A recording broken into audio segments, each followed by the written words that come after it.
Привет, ребята! Сегодня у нас видео с очень популярным насекомым. В моей местности его называют клоп-солдатик, кто-то пожарник, у кого-то это казачок. Научное же название Pirchocoris apterus, что дословно с латинского переводится как огненный клоп бескрылый. Вот он такой красивый, яркий, за ним интересно наблюдать. Так почему же не разместить его в террариуме? Или он не приживется? Сегодня попробуем выяснить.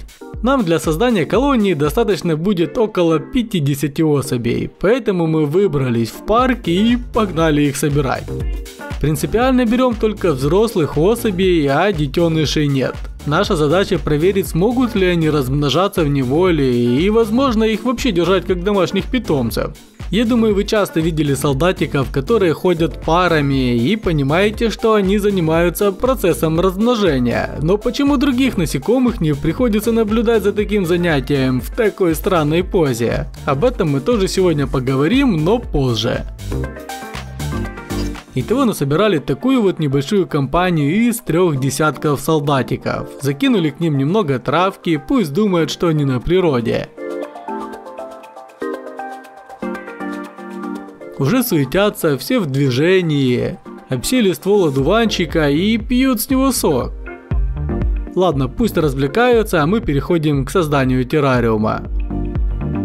В качестве террариума будет стеклянный кубик. Точнее, это параллелепипед, оставшийся после съемок уже и не вспомнить чего. Переходим к благоустройству. На дно укладываем имитацию зеленого газона. Также, чтобы условия максимально соответствовали природным, добавим кору от дерева. Располагаем ее под одной из стенок террариума. В качестве декора добавим искусственный череп и поилку. Все живые организмы нуждаются в воде, а чтобы исключить риск затопления клопа, кладем ватку и обильно поливаем ее водой. Все готово, можем переходить к заселению. Опускаем емкость с солдатиками в террариум и высыпаем содержимое. Клопы тут же принялись разбегаться по углам, видимо там им все же тесно было. Цветок акации забираем, это не пчелы и сочный нектар их не заинтересовал. Буквально сразу солдатики начали изучать местность и большая половина переместилась на кору. В дикой природе красного клопа часто можно видеть на дереве, возможно они действуют инстинктивно, чем лучше спрячется в расщелине, тем в большей безопасности будет себя чувствовать. Ну или же они так маскируются. Как бы то ни было, подсознательно их прям тянет к коре, а значит с ее наличием в террариуме мы угадали. Немало солдатиков также собралось возле водопоя. Мы не ожидали, что это место станет таким популярным, ведь основную влагу клопы получают, выпивая сок растений. А теперь давайте поговорим о процессе размножения. Это, собственно, один из аспектов, который нас интересует больше всего. Ведь наша цель выяснить, возможно ли этих красных насекомых держать в качестве домашних животных и будут ли они при этом размножаться в неволе. Во время спаривания самец и самка приклеиваются друг к другу задней частью туловища на длительное время. Этот процесс может занимать от нескольких часов до 7 дней. Такое положение не дает самке совокупляться с другими самцами группы. Какой у нее ревнивый Дон Жуан. Вот наглядный пример, как это работает вживую. Самец к успеху шел, но третьим так и не стал, а разорвать любовные узы не смог. Придется прятать обратно свой орган размножения и попытать удачу в другом месте. А вот здесь самец был немного поудачливее. Он смог отогнать от мамы своих будущих детей всех конкурентов мужского пола и принялся ухаживать. Долго ухаживать. Если быть точнее, его задача подобраться так, чтобы перевернуть самку на спину. Завязались настоящие единоборства, походу не зря их называют солдатиками. И вот процесс соития произошел. В ближайшем будущем можно смело ожидать на потомство. А вот образовалась еще одна парочка.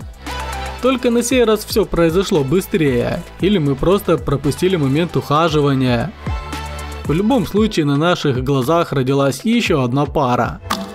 Осталось добавить солдатикам листик одуванчика и пару листиков винограда. В качестве еды и террариум готов. По размерам он, конечно, небольшой, но это все же эксперимент, и на наше мнение этого пространства вполне достаточно, а как оно будет на самом деле, время покажет.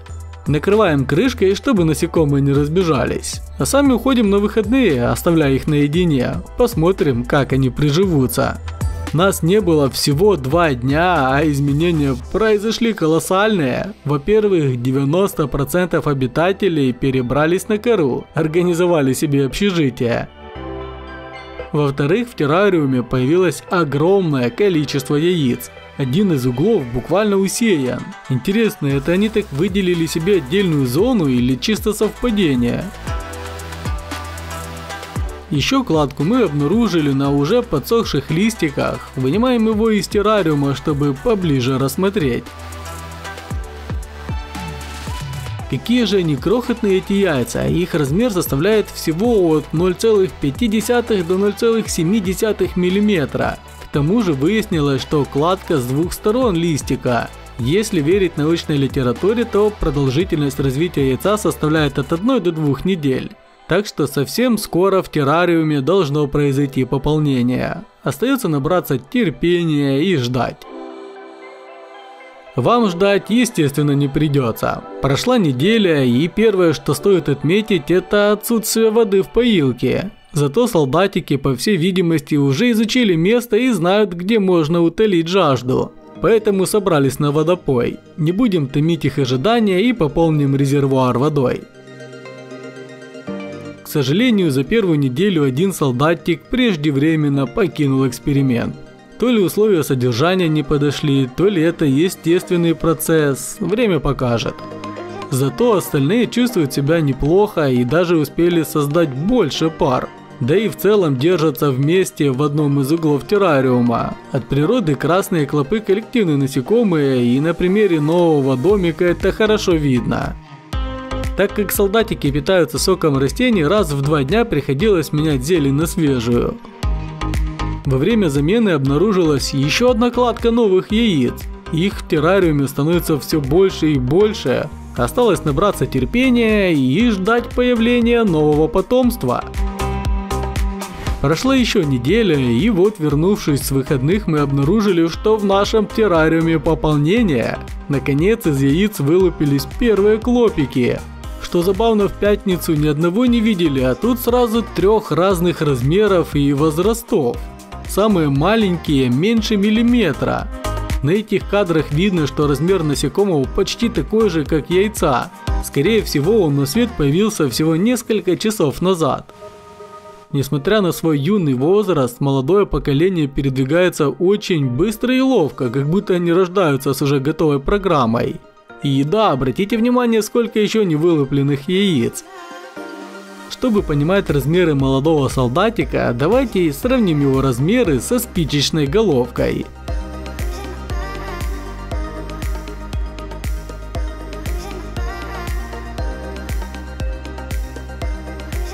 Кстати, если бегло посмотреть на террариум, то кажется, что он немного опустел. На самом деле очень много насекомых стали прятаться в и за корой, а значит, не зря мы ее добавили в интерьер. А теперь первый промежуточный вывод. В условиях созданного террариума могут развиваться даже насекомые, собранные на улице, и не только прижиться, а еще и дать потомство.